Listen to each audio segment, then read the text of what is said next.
2024 लोकसभा चुनाव का आगाज हो चुका है। पहले चरण के मतदान भी हो चुके हैं, लेकिन वहीं हरियाणा में कांग्रेस प्रत्याशियों की सूची अभी तक नहीं आई है। यूँ कह लीजिए कांग्रेस प्रत्याशियों की सूची नहीं हुई, बीरबल की खिचड़ी हो गई। आज भी ये कहा जा रहा था कि देर शाम तक उम्मीदवारों का ऐलान हो जाएगा, लेकिन अभी भी फिर से ये बात अगले दिन के लिए टाल दी गई। मेरे साथ पीयूष हैं और अंकित है, इनसे जानने की कोशिश करेंगे आखिर ये क्या माजरा है। इतने दिन हो गए, इतना वक्त बीत चुका है, आखिरकार कांग्रेस अपने उम्मीदवारों की घोषणा क्यों नहीं कर पा रही है। पीयूष हरियाणा देखते हैं तो उनसे जानते हैं। पीयूष, क्या लगता है कि इतनी देरी क्यों हो रही है? जी बिल्कुल। जब से बीजेपी वालों ने 400 पार का ऐलान कर दिया है, तब से जो ये चुनावी सरगर्मी है, ये एक कहती हैं कि बहुत ऊंचा चला गया है, जिससे कांग्रेस कदम अपने फूक फूक रखना चाहती है। आपको बता दें कि हरियाणा में 3 सीटों पे जो नाम है वो कंफर्म हो गए हैं, लेकिन अभी 6 सीटों पे जो उनका मंथन है वो जारी है। और आज आप जैसे बोली कि हरियाणा का लिस्ट आने वाला था, लेकिन वो आया नहीं, तो हो सकता हो कल में भी आ सकता है।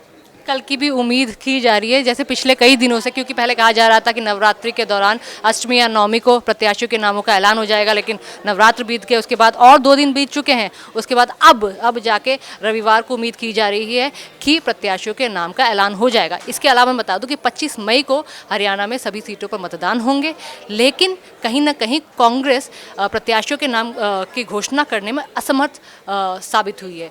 मैं अंकित से भी जानना चाहूँगी। अंकित, हरियाणा में तो ये हाल है, अभी तक ऐलान नहीं कर पाए, हिमाचल में क्या चल रहा है? देखिए, हिमाचल का भी वही है, जहाँ पे अगर 4 लोकसभा सीटें वहाँ पे, लेकिन चारों लोकसभा सीटें में अभी कंफर्म नहीं है कौन कहाँ से लड़ेगा। बिहार में आप जाइए, बंगाल में जाइए, असम में जाइए, कर्नाटक में जाइए। कर्नाटक जहाँ गढ़ है उनका, वहाँ पे भी नहीं निर्धारित है कि कौन लड़ने वाला है। हर जगह हर राज्य में वही चीज़ है, कहीं ना कहीं ये चीज़ें दिखती हैं कि 400 पार का आंकड़ा है, ये लोग डर रहे हैं, सामना नहीं कर पा रहे हैं। उनके सामने इतने मजबूत कैंडिडेट हैं। ऐसा हम नहीं बोल सकते कि कांग्रेस डर रही है, क्योंकि दरअसल होता क्या है अंकित, मैं बताती हूँ कि किसी भी पार्टी को प्रत्याशियों के नाम का ऐलान करने में बहुत ज़्यादा मंथन करना पड़ता है, कई दिनों का वक्त लगता है, उस पर कई बैठकें होती, कई दौर की बैठकें होती, तब जाके प्रत्याशियों के नाम पर मुहर लग पाती है। क्वेश्चन मेरा ये रहेगा कि आपको क्या लगता है कि 2024 में जो लोकसभा चुनाव हो रहा है, कांग्रेस के पास कौन सा मुद्दा है, किस मुद्दे पे चुनाव लड़ रही है? कांग्रेस ने तो ये भी नहीं अभी बताया कि ये मेरे पास मुद्दा है, मैं इस मुद्दे पे चुनाव लड़ूंगा। कांग्रेस ने मैनिफेस्टो नहीं जारी किया था? मैनिफेस्टो तो हर साल लेके आते हैं, लेकिन मुद्दा एक होता है ना आपका। मैनिफेस्टो हर साल नहीं ले जाएंगे, मैनिफेस्टो चुनाव के दौरान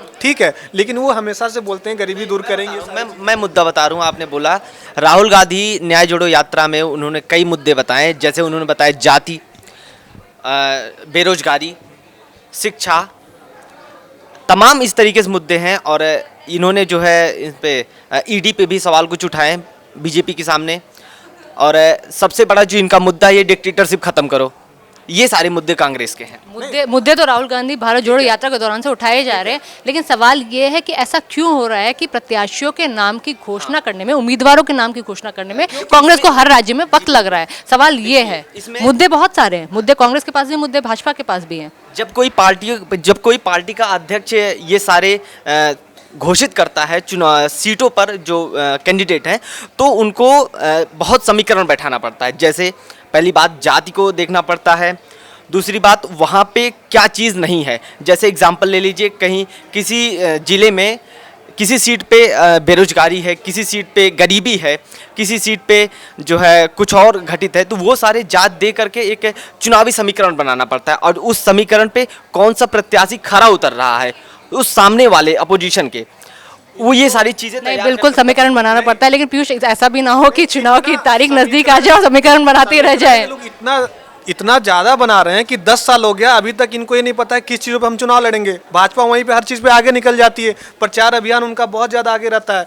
अब इतना नज़दीक हम लोग आ गए हैं, तो आपको ये नहीं पता है कि हम किसको चुनाव लड़वाएं। आपके सामने ये भी चीज़ें नहीं निकल के आती हैं कि इस कैंडिडेट को हम आगे कर दें। वहीं भाजपा तो आगे निकल के आती है। ऐसा नहीं होता कि उनको नहीं पता होता। दरअसल पीयूष का कहना सही है कि बहुत सारे जाति समीकरण देखने होते, और भी समीकरण देखने होते, धर्म के समीकरण भी देखने होते, बहुत सारे फैक्टर देखने होते, तब जाके उम्मीदवारों के नाम पर चर्चा होती है। और वैसे ही कांग्रेस में भी कई बैठकों के दौर हो चुके हैं।